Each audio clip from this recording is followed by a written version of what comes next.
European Union on adult education, opportunities and good practices. EU is facing a severe economic crisis. More adult learning can help Europe overcome it, meet the need for new skills and keep it aging workers productive. Learning is also essential for social inclusion and active citizenship. These days, people cannot just rely on the skills they acquired at school to last them till the end of their working life. The participation of adults in learning varies significantly between EU countries, from 1.4% to 31.6%, and the overall trend is that numbers are stagnant at country level. The future European labour market will be simultaneously confronted with an aging population and shrinking cohorts of young people. As a result, adults, and in particular older workers, will increasingly be called upon to update and broaden their skills and competencies. Our project is aimed to promoting the use of ICT in combination with soft skills technique in the adult learning, focusing on ICT tools for distance learning on the basis of exchanging good practices between the partners and in response to the priorities of the program.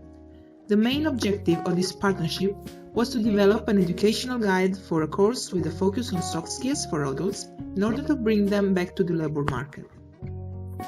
European changing markets. Employability in the years to come. In the next decade, 2020-2030, we expect some 80 million job opportunities to arise, including 7 million new additional jobs. Most of these jobs will require a more highly skilled workforce. According to CEDOP's latest forecast of the skills demand and supply in Europe, around 7 million more jobs will be generated by 2020. New jobs created, less jobs lost elsewhere than there are today, despite the recession. In addition, it is estimated that another 73 million job opportunities will be created due to the need to replace workers who, for example, retire or change jobs. Consequently, the total number of job opportunities over the next decade is projected to rise to around 80 million. Most new jobs, projected to be around 8.5 million, will be in knowledge and skill-intensive occupations, such as high-level managerial and technical jobs. Demand for occupations in service activities such as sales, security, catering and caring may increase by more than 2 million. 4 million job losses are forecasted for skilled manual workers. Many of these are likely to be routine jobs replaced by new technologies. European changing markets. The nature of industrial and technological change is increasing the demand for the high and medium qualified groups, but at the expense of the low qualified. This means that demand continues to grow for high and medium qualified people, even in lower level occupation, while the demand for those with low or no formal qualification continues to fall. This also leads to upskilling many jobs previously occupied by low qualified people. The benefit of skills. Improving people's skills is a real win-win for all, for the economy, for society, for employers, and of course for individuals themselves. Skills to make a difference. Improved skill levels help you get in, work in the first place from education or from unemployment. Stay in, keeping work after entering the labor market. Get on, progress through the labor market into better jobs. The higher qualification you have, the greater chance you have of being employed. The employment rates for those with high skills level across the EU as a whole is 83.9%. For medium skill level is 70.6% and for low skill levels is 48.1%. Here we can see the demographic growth of elderly people and the older segment of the workforce. Less young people graduated from school and universities means loss of skills. It is vital to get the unemployed back to work to reduce the waste of talent, skills, and human capital. It will be necessary to use all the people's skills, but also to adapt them. To be more adaptable and productive, they need an increase of the skills appropriate to the social and labor market needs. Older workforce means a growing risk of skills obsolescence. It will be crucial to renew and expand skills throughout careers in order to stay employable. Key factors for success. Increased global competition means that European countries will not be able to compete on cost and price, but need to produce higher quality products and services delivered by highly skilled people. Widespread penetration of information and communication technologies in the globalization area create higher expectation in the consumer. The world of work requires continual adaptation of competencies, especially digital competence, communication skills, and adaptive ability to changes in work organization. These are key factors in competitive success. New skills for new jobs. Economic crisis is accelerating the pace of economic reconstructing. There are some industries, car manufacturing, steel production and construction, that are experiencing temporary plant closures and may eventually face permanent job losses. But the crisis will bring new life into other sectors. New investments in job creation will create new jobs in low-carbon sectors, care of the elderly, life biosciences, professional business and services. Anticipating future challenge is a priority to understand how the composition of jobs and skills needs will change. Public funding of education and training are essential. Individuals and employers must be encouraged to take greater responsibility for the quality of their skills portfolios. Every stakeholder matters. There has to be a higher scale of effort from all concerned. Now is the time for building and consolidating by integrating ongoing efforts. It's crucial to rethink the share of responsibilities between the government and public institutions, employers and individuals.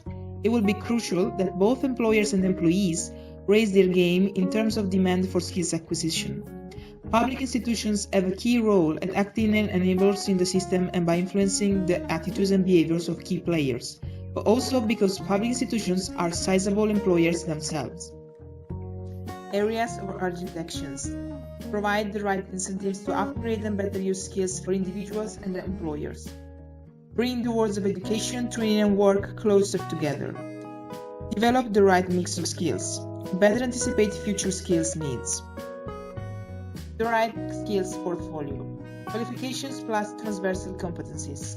The missing link in part lies in a set of desirable skills such as the ability to work quickly, analyze and organize complex information, take responsibility, handle crisis, manage risk, and take decisive action. This calls for the development of T-shaped individual skills profiles. Individuals should combine such transversal skills, the horizontal bar, with the specific skills needed for a job, the vertical bar. Most important competencies are digital and environmental awareness. Hard or soft skills? Managers typically look for candidates with both specific hard skills and soft skills. Hard skills are job-specific skills and knowledge you need to perform a job. But what are soft skills and how do they differ from hard skills? Hard skills are the ones you can gain through education, training programs, certifications, and one-on-job training. These are typically quantifiable skills that can easily be defined and evaluated. For example, a hard skill for an IT professional might be computer programming, while a hard skill for a carpenter might be a knowledge of wood framing. Soft skills, on the other hand, are interpersonal, people skills. These are much harder to define and evaluate. Soft skills include communication skill, listen skill, and empathy, among others. 63% of all jobs will be soft skills incentive by 2030. 92% of executives say that soft skills are equally important or more important than technical skills. 89% of executives say that it is difficult to find people with soft skills. The Employment and Social Innovation Programme is a financing instrument at EU level to promote a high level of quality and sustainable employment, guaranteeing adequate and decent social protection, combating social exclusion and poverty, and improving working conditions.